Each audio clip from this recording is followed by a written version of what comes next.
I had a death in the family, and it really crystallized for me the importance of having a plan, having a hand to hold, someone to turn to when that happens. Because when the grief sets on for the loved ones, the people they leave behind, they're not necessarily thinking clearly because they're going through this emotional state. So it's important that you have an advisor to go to, say, okay, now this is what you do in this situation.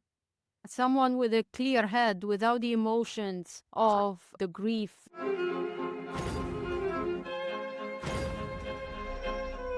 Hello, welcome back. This is Andrea Parc, And Alexa Demetrio. and this is Alive Again podcast, a podcast where attorneys and other professionals meet to discuss real life challenges and how our decisions shaped our journeys.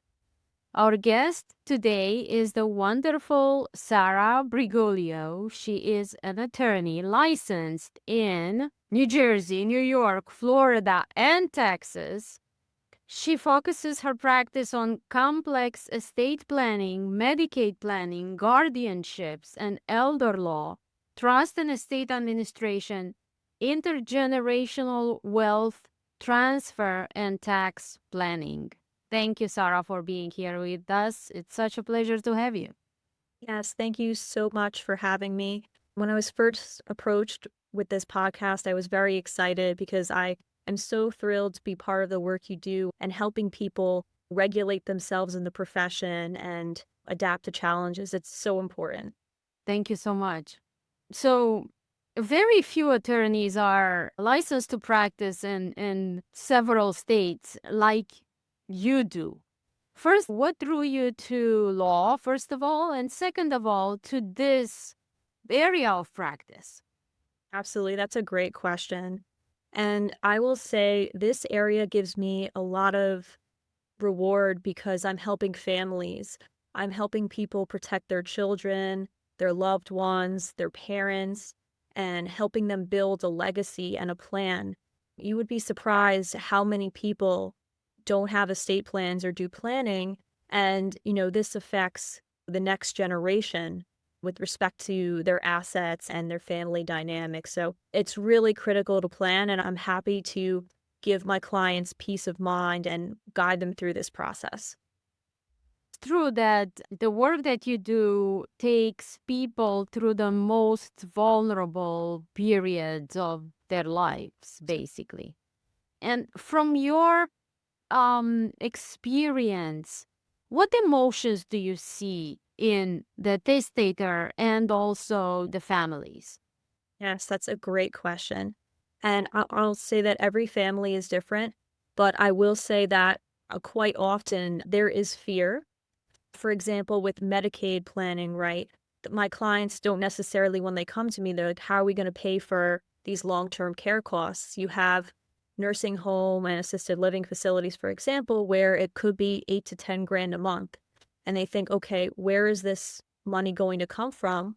How are we going to pay for it? And also, what happened to all the money, mom and dad worked for? Are we going to have any inheritance, right? So there's fear with crisis situations.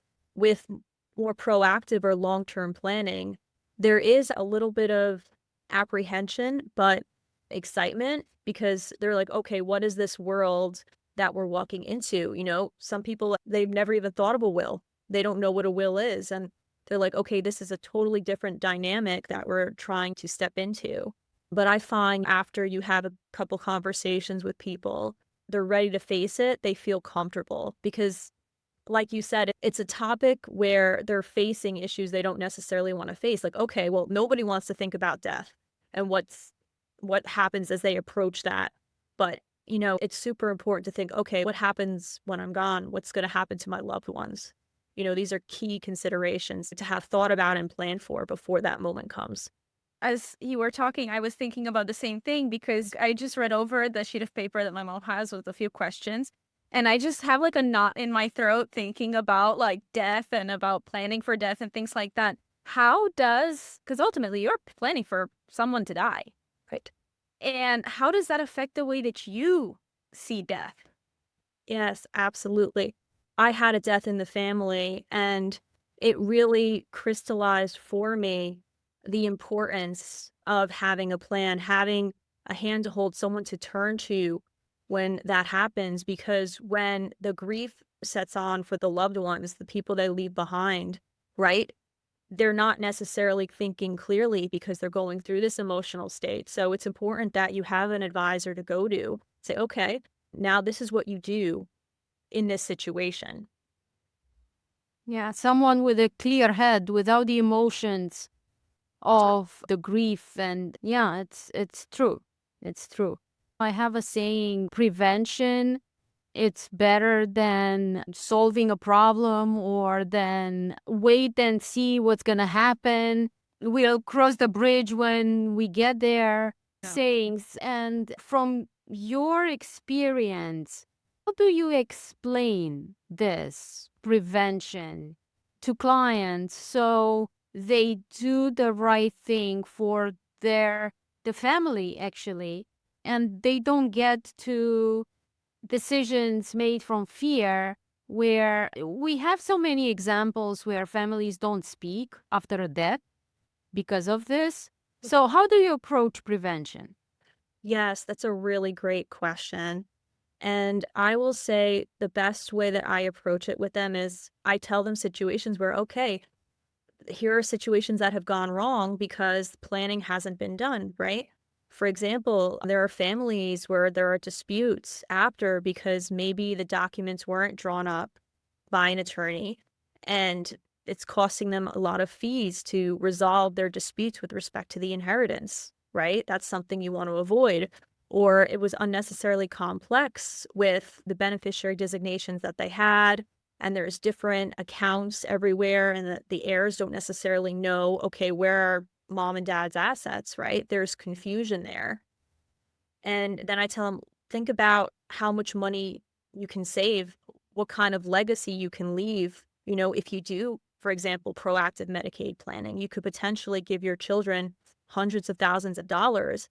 And when they see the value of the planning, that's when they're like, okay, this is important. This is why I need to do this because this is the benefits for planning in advance and not waiting. When I was practicing law, 10-15% of my practice was estate planning. And I loved this area of law. But it's true that there were families where siblings would not get along, and a parent would be closer to one of them and leave a portion of the estate to one of them and not to the other.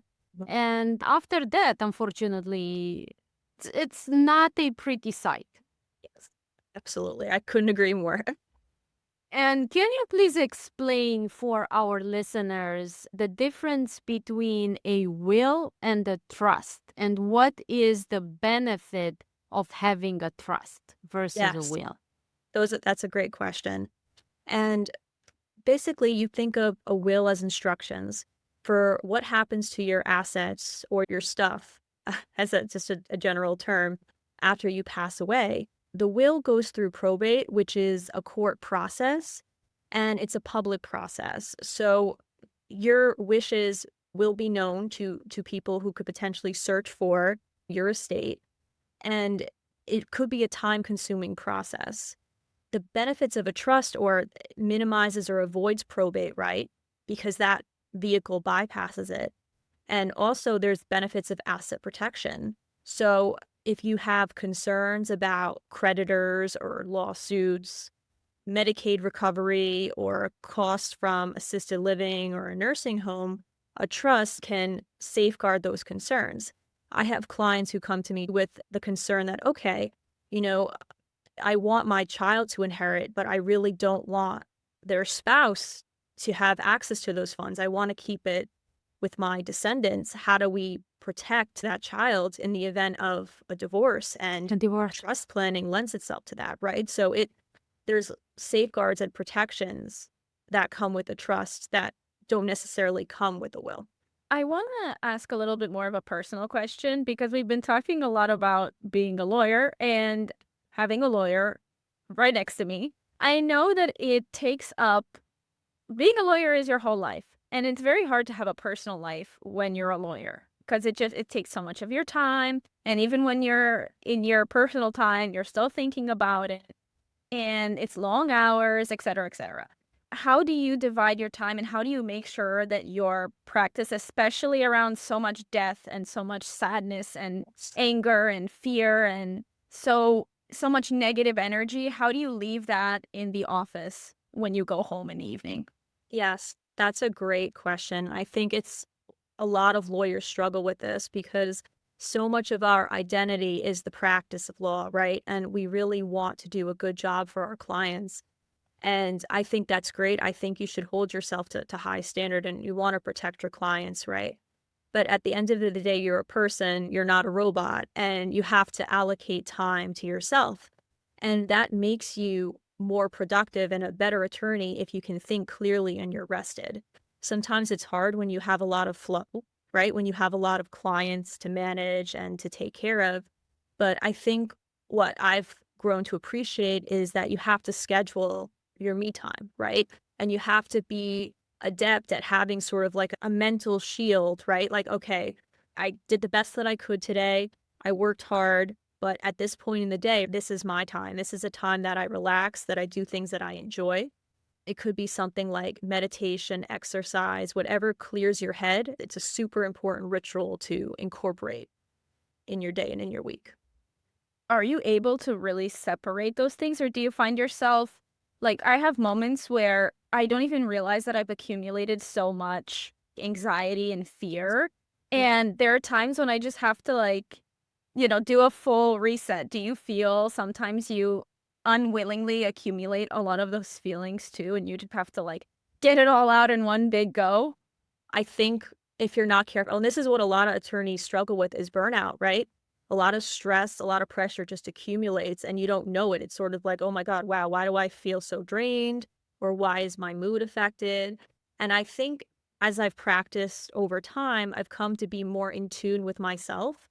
So I do check ins with myself and I'm aware, okay, this is time to rest. It's hard. Sometimes you won't necessarily catch yourself before that happens because you're so busy. But I just think when you put in self-care routines, that's the best way to safeguard that accumulation of stress and negativity in your life to protect yourself. Awareness, basically, at the end of the day. Yes. That's what it. And now let's turn to something funny. Yeah. What is the most outrageous, funny experience that you had with your clients? The saying it takes all kinds very much is true. I think family dynamics can get a little bit interesting, like what people find very important. So, for example, without naming names, right? Like mom and dad's china, there could be a big to do about, okay, I want a certain piece of this china. And I'm like, okay, but like there's also $50,000 in the estate. Why do you want this specific piece of china?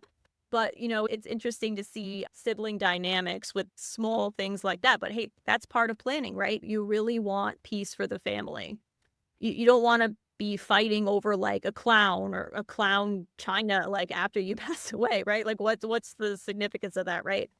And I think we know when the parents pass, for example, the dynamics change. And that's why it's so important to have a plan in place, even for small things like that, because you want to keep the family intact. You want there to be peace, when that situation happens.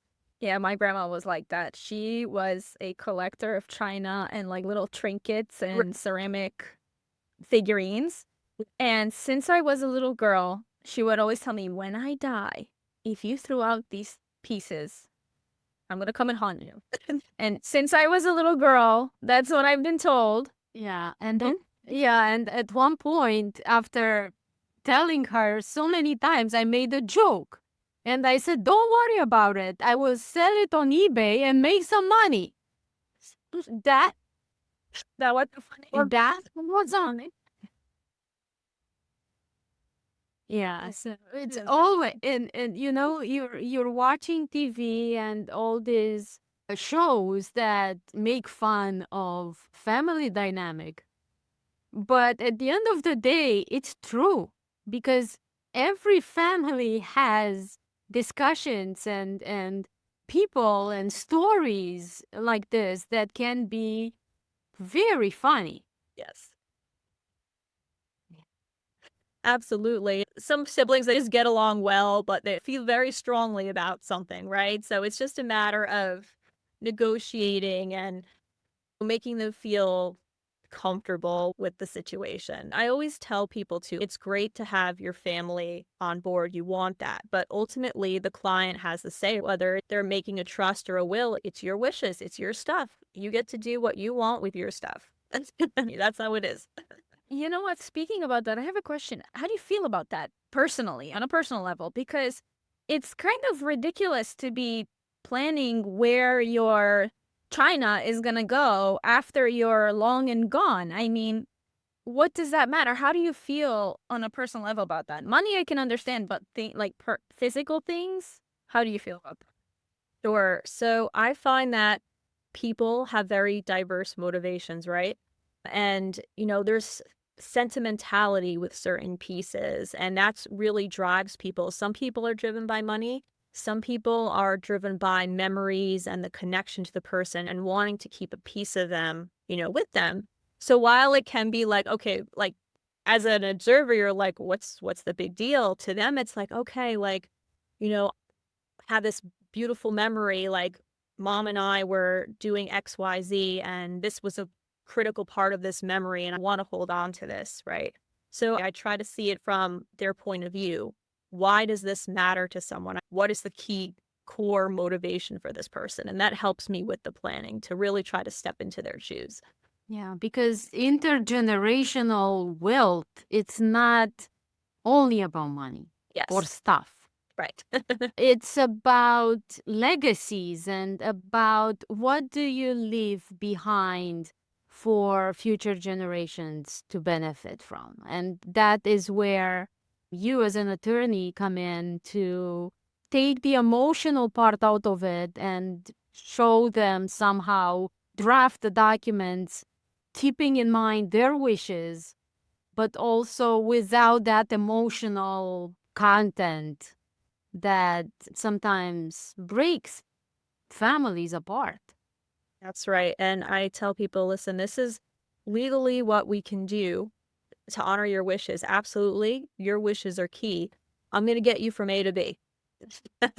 What you want, I'm going to do my very best to honor what you want. But like you said, I have to be this sort of, I find like I'm a counselor at times. Part of my job is being the lawyer, like understanding the law, but the other half is being the counselor and being the good listener and being the empathetic person. And, that just ties in with the nature of the practice. Yeah, I know. It happened to me several times where I was thinking, am I here as a therapist, a counselor, or just an attorney? Because it's much more than simply drafting a paper. That's right. Yeah. Exactly. Like there's services that they're like, okay, we'll do like a cheap will or a cheap document. And I've had clients who come to me after the fact where somebody died and that was done. And I'm like, whoa, you're in this situation now. It's going to cost you money and time to, one, figure out how the court's going to look at this will because it's not a legally valid will. And two, now there's confusion about what your family wanted, right? So I think, people don't necessarily, when they come to an attorney, they don't understand that part of that counseling role is critical. That's why it's not just going online and saying, let me do a quick will, because there's a lot of gaps that are missed and that causes problems and money and confusion later. And also, I wanted to ask you to explain to our listeners Sure. the importance of being open with all the assets that the person has. Because there are several people who are making a will, but they don't have a list with all the bank accounts, all the properties, where the documents are, and they feel that, oh, that I don't want them to know how much money I have or what I have until I die. It turns out that the person dies and the families, the children are left with scrambling to find banks and accounts and basically things that were left for them, but they don't know where. So please explain that. Absolutely. No, that's a great question. And I tell people, I'm like, okay, well, if your children can't find your assets, there's a possibility that the state is going to get it, not your kids, the state. And that means instead of your hard earned money going to the children like you had planned, if they can't find it, the state's going to get it. So it's super important that your kids know where your assets are, even if it's like beneficiary designations or if you have statements or information. And that's why a trust is good because it consolidates everything. You just put everything in a box, right? It's not out in space somewhere, right? There's a place where it's integrated, and that's a good thing to do with planning. But absolutely, like you said, I think it's important to avoid that confusion.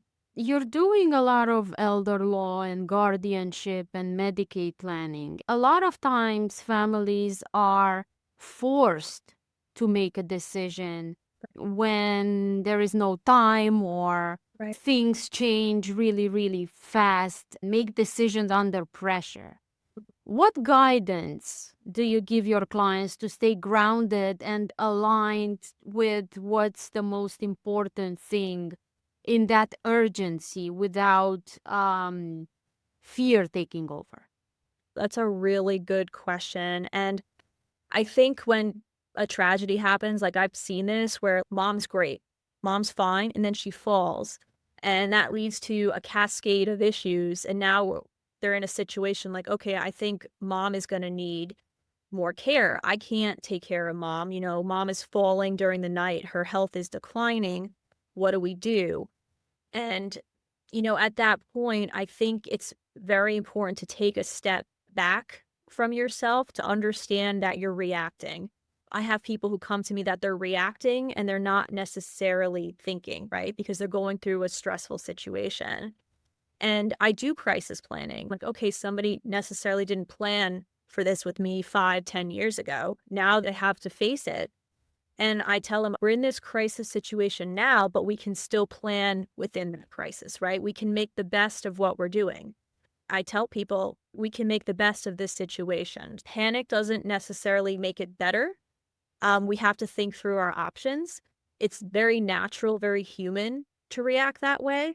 But at this juncture, when you speak with me, we're going to come up with a new plan that fits this situation that we're in. Very important. I would like you to explain the difference between POA, power of attorney, and guardianships. Yes, that's a great question. So, with the power of attorney, it's a really important document. It's critical to the estate plan. It allows you to appoint someone to manage your financial affairs for you. For example, if you're incapacitated, who's going to pay your bills? Who's going to manage the house? Who's going to pay the mortgage? Who has that power to do it if you're incapacitated?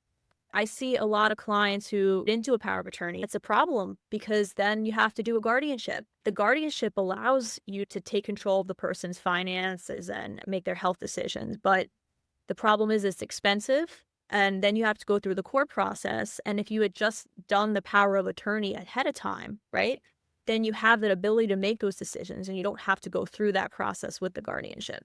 Thank you. That's very, very important distinction because people don't understand that when a person is incapacitated, they're not legally allowed to sign That's any document. They can't. They don't have the mental capacity. Yes, absolutely. Yeah. And the guardianship, it takes time and money, Yes. and it's not a very easy process No. And then comparing to a power of attorney where it's easy. that's right. And then people don't realize too when they get into it, oh, I have to report to the court. I have to give an accounting to the court every year. Whereas with a power of attorney, they could just make the decisions. And yes, they should keep track of what they're doing for the person. But now they have the supervision of the court with the guardianship, and it's more than they anticipated.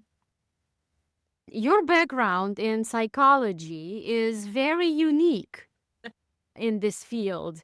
How does understanding human behavior helps you with this type of practice? Sure, that's really interesting. So I'm not going to get too much in the weeds with psychology, but basically there's different fields in psychology. Some people think the body itself is making the the decisions, but other people think there's a cognitive element that's separate from the body. And I just think in general, like, as having that psychology background, I really do appreciate the way people think. I've seen other attorneys, they don't have that framework where they can't necessarily understand somebody's emotions or thinking processes. And human beings, we have these traits. We're not AI, right? We have emotions, schemas, way of thinking about the world that doesn't necessarily align with rationality, right? And I think having a psychology background has made me very sensitive to that. And I sort of perceive the way people interpret things through that lens. I think it does help. It does lend itself to being a better practitioner. Yeah. We discussed what happens when you have estate planning. Yes. Can you make a brief description of what happens when people don't sit down and don't have estate planning, and they react from fear and they say, I don't want to think of that, I don't want to do this? Yeah, it's like I understand. I really appreciate where that's coming from, that fear, right? I try to tell people that instead of viewing it as like, okay, we're staring death in the face, right? Like there's a grim reaper over there. I think of it as, okay, let's come up with how we want to help our loved ones, right? Let's come up with ways to think about their best interests, right? And to take care of the people that we've been taking care of during our life. We want to make sure that our legacy, our wishes are honored. So I focus a lot on the legacy piece and the protection piece because I think that has emotional weight to people that doesn't necessarily focus on death, right?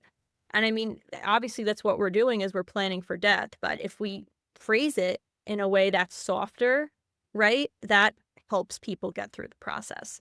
Yeah. I see it as the same love that you gave to your child when they were little with school and homework and going through college. It's the same love Yes. that you give them at the end of your life, basically. You don't leave them with a mess. Right. You leave them with things sorted out where it's easier for everybody.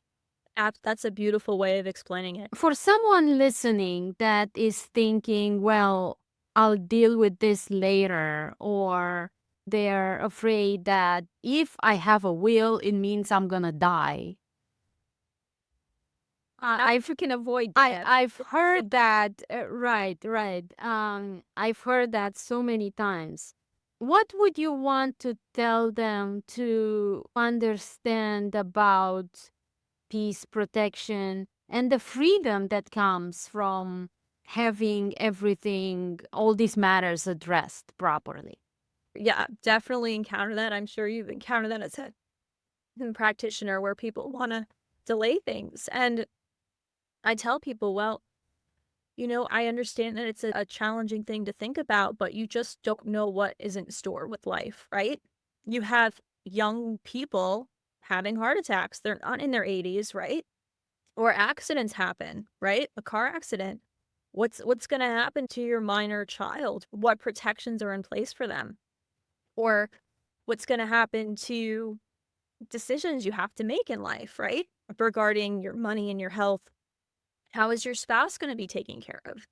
These are just considerations that you have to have in mind. Maybe right now you're fine, you're healthy, you're good, but you just don't know what life is going to throw at you. And I think people appreciate that because they've lived long enough where, like, yeah, I've gotten jammed by life a couple times. And definitely, it's unfortunate that you brought it up. It's unfortunate that young people um, have heart attacks and Yes. strokes, and they have minor children. Yes. And it's regardless of the age, I think estate planning it's a proper way to handle wealth and legacy. I couldn't agree more. I think it's critical. I think a lot of people think, okay, estate planning is just for people who have a ton of money or they're approaching end of life. And I'm like, not necessarily. It's important for people who have minor children, who are just starting out, maybe just bought their first house, right? Or even if they have a business. A lot of people don't necessarily understand the importance of business planning. What happens if there's a disagreement with a business partner? How is that going to be handled? You don't have any documents in place, right? Or how is there going to be a peaceful situation, right? If maybe your business partner is working with your spouse, maybe they didn't want to work with your spouse, if the business is inherited. So I think you're absolutely right where people don't understand that it doesn't necessarily have to be a certain mold of person. A lot of people in different stages of life can benefit from estate planning. And now that we're approaching the end, it's one question that I ask every guest. Sure. Besides all of your work and responsibilities, what is one activity in your life that makes you feel more alive? Ah, what a great question. So I find that I love working out. I love taking care of my body. I think a healthy body leads to a healthy mind. So I try to integrate that. I think also meditation has been very helpful. I think it's important to be present. When your mind's present, it's not everywhere at once. And then you can kind of focus on what you have to do during the day. So those are two things that help me become a whole person and feel better during the day.